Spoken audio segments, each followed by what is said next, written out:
ازيكم؟ فيلمنا بيبدأ مع أذكى وأغنى كلب في العالم اسمه بيبري. اتولد في ملجأ للكلاب زمان، ولكن محدش رضى يتبناه بسبب غطرسته كده وذكائه الزيادة عن اللزوم عن باقي الكلاب اللي حواليه.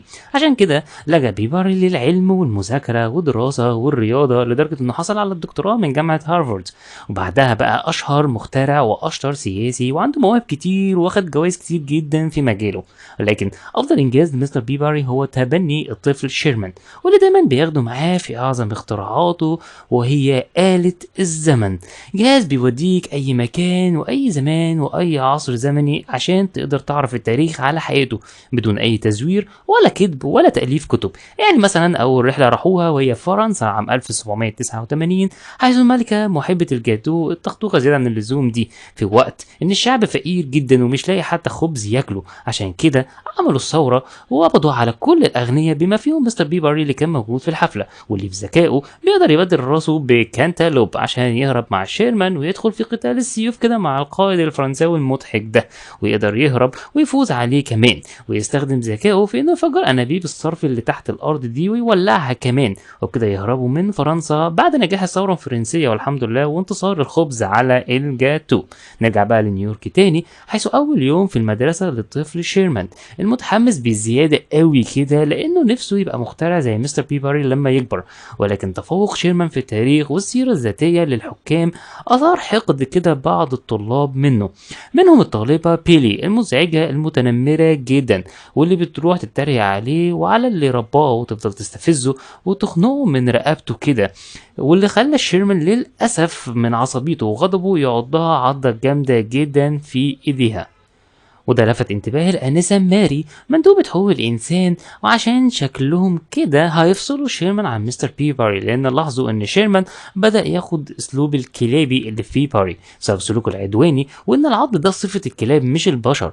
بدأت الأسرة تخاف من الانفصال، بالذات مستر بيبري اللي افتكر شيرمان هو لسه بيبي صغنن أهله رموه في الشارع في كرتونة كده وأخدوا واتبناه ورباه وكبره، بعد ما طبعا أخد حكم من المحكمة ليكون أول كلب في التاريخ يتبنى طفل.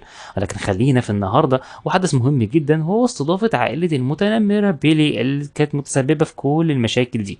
الأطفال بيروحوا الأوضة عشان يلعبوا كده مع بعض، وشيرمان يصالح بيلي، ومستر بيبري بيحاول يهدي الأسرة بكل حيله بقى وفنونه ومهاراته، ويغني لهم بقى ويرقص لهم ويعمل لهم حركات السامبا كده لحد ما يقدر فعلا يخليهم راضيين ومبسوطين ومتصالحين كده. وما فاضلش غير بيلي وشيرمان واللي شكلهم بيتخانقوا بالزياده. واضح ان مفيش صلح بين الاتنين دول وان العداوه بينهم جامده شويتين، ولكن بيستخدم شيرمان اخر محاوله اللي يصلح بيها بيلي، وهو انه يعرفها عن آلة الزمن اللي حذره مستر بيبري انه يقول لها تماما ان ده سر خطير جدا، ويحكي لها شيرمان كل الازمنه والامكنه اللي راحها مع مستر بيبري عبر آلة الزمن، وتغوي بيلي انه يعصي اوامر مستر بيبري ويدخلوا آلة الزمن. ولان طاعة الاوامر دي من صفة الكلاب وده استفز شيرمان جدا، فوافق انه يدخل معاها، ولكن للاسف شيرمان سابها في مصر الفرعونية لانها رفضت الرجوع، وجري على مستر بيبري اللي لازم ينقذ الموقف بسرعة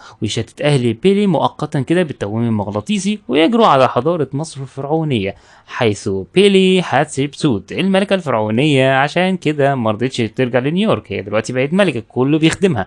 ولكن يا عيني ما تعرفش الحقيقة المرة، وهي ان زوجة الفرعون بيقتلوها اول ما بيموت جوزها وبيحنطوها عشان تندفن مع جوزها وترجع بقى للحياة اللي هي الابدية دي.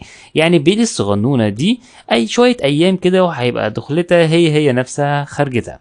وطبعا بتخاف بيلي وبترجع في كلامها، ولكن بعد فوات الاوان خلاص ويأمر فرعون بحبس شيرمان وبيبري. طيب بيبري بيحاول يحل الألغاز عشان يهرب من السجن، وشيرمان متعصب كده وشكله غيران من زواج بيلي، واضح ان هو واقع في حبها شويتين تلاتة كده.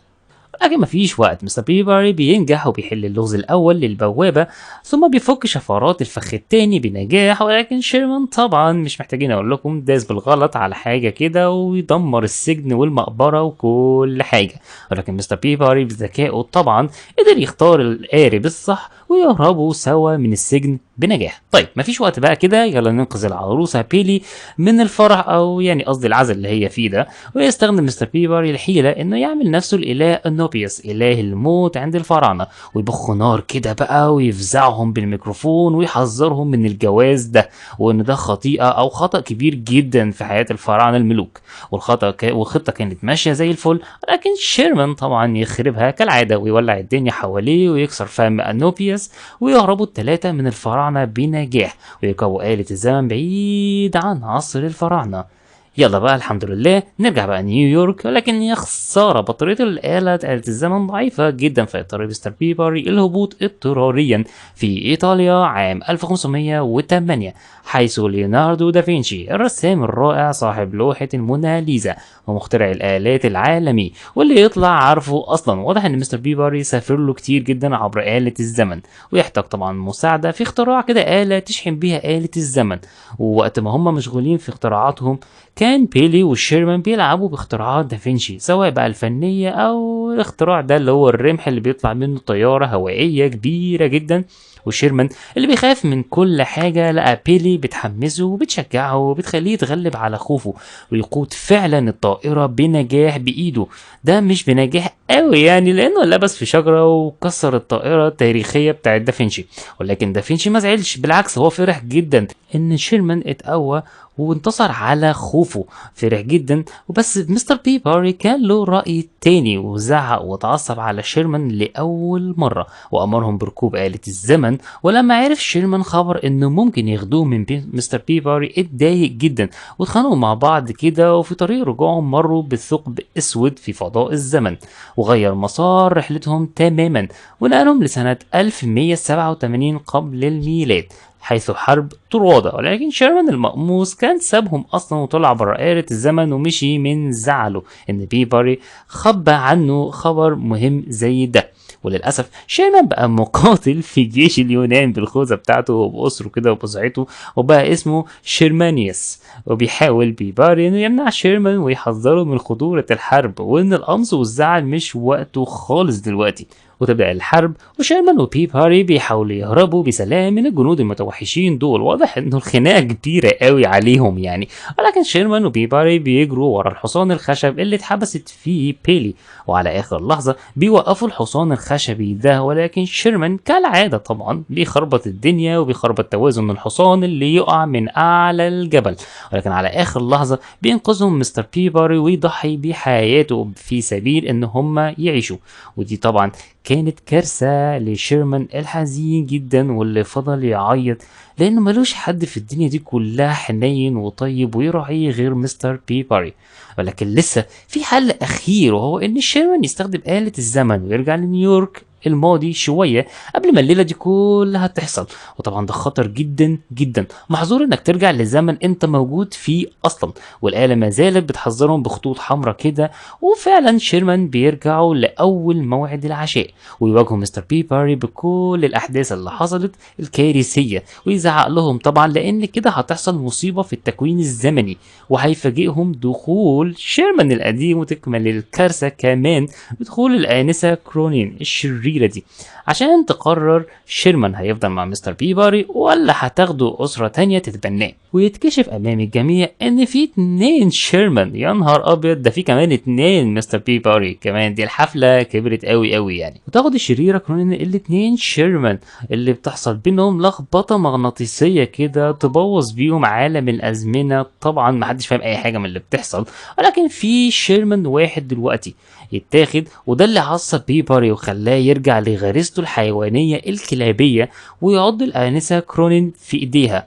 طيب كده ما فيش غير حل واحد، اننا نعيد كل ده تاني طبعا عبر آلة الزمن. ولكن للأسف اللبس اللي حصل من شوية بين الاتنين شيرمان دولت عمل خلل في الأزمنة، وده هيخليهم زي ما انتم شايفين كل اللي شافوهم في الازمنه القديمه هيرجعوا لهم تاني في الحاضر في نيويورك، يعني مخترع الرسام دافنشي والباقيين، حتى الفرعون الاكس بتاع بيلي. واضح ان شيرمان راجل غيور قوي حبتين 3 كده. وطبعا كل شخصية ليها انتقام عند بيبري، وكل شخصية ليها حب عند بيبري وشيرمان، وكل شخصية تاريخية دايسة في الحاضر ومتأقلمة عليه وشغالين بيرقصوا وبياكلوا بيتزا وعايشين حياتهم.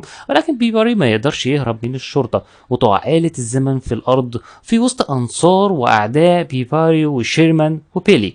ولكن الشرطة أقوى من كل شيء ويتم حبس بيبري.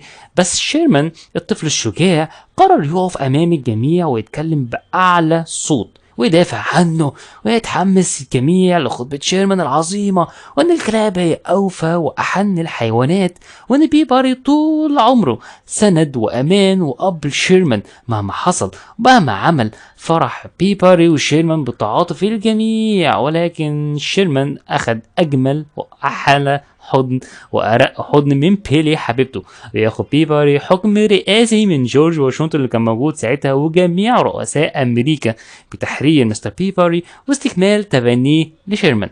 طيب كده حلينا مشكلة، لكن فاضل مشكلة كبيرة جدا، وهي المشكلة مش بس في الأشخاص اللي من الماضي اللي كنا، لا المشكلة في الأشياء اللي من الماضي. يعني حصان طروادة الضخم الخشبي وتماثيل كتير جدا وأنف تمثال أبو الهول وغيرهم من الأشياء الضخمة جدا زي السفن وغيره وغيره. بينما جميع العلماء بيفكروا في حل للرجوع للماضي، وحل كل ده كان شيرمان لأول مرة بيرفع ايده بالحل، وانهم بدل ما يرجعوا للماضي هم ممكن يسافروا للمستقبل في نفس الوقت اللي خربوا بيه الماضي. ساعتها هيقدروا يعادلوا معادلة الزمن بين الماضي والمستقبل، وتبدأ الخطة. مستر بيبري بيظبط المعادلات الزمنية ويوكل شيرمان لأول مرة ان هو يقود آلة الزمن بنفسه، وبأقصى سرعة بيتجاوز شيرمان التماثيل اللي بتسقط من السماء ناحية الثقب الزمني. مؤشر السرعة بيزداد جدا بسرعة قوي، والجميع منتظر لحظة نجاح شيرمان. وفعلا يلاحظوا ان الاشياء بدأت تقف، بعد كده بدأت ترجع تاني للثقب الزمني من تاني تدريجيا. حتى الاشخاص والمحاربين والعلماء والفلاسفة التاريخيين بيرجعوا لزمانهم ولمكانهم ولأراضيهم واحد ورا التاني للماضي للثقب الزمني. والحرامي الرومانسي الروماني بتاعنا بيخطف الانسة كرونين، احسن والله ريحتنا منها. كله كده بدأ يرجع لزمنه ومكانه، ويرجع أبطالنا الشجعان العظماء بعد نجاح المهمة وإنقاذ الزمان والمكان. وصباح الخير، يوم جديد ما فيهوش أي أزمنة ولا أي ثقوب ولا أي لخبطة، وشيرمان يرجع لمدرسته مع مستر بيبري مع حضن كده خفيف يقول له أنت أحن وأجمل أب في الدنيا كلها. وبيلي اللي ما بقتش متنمرة خلاص. وبكده فيلمنا يكون خلص. أشوفكم في فيلم جديد إن شاء الله. أخوكم مؤمن، مع السلامة.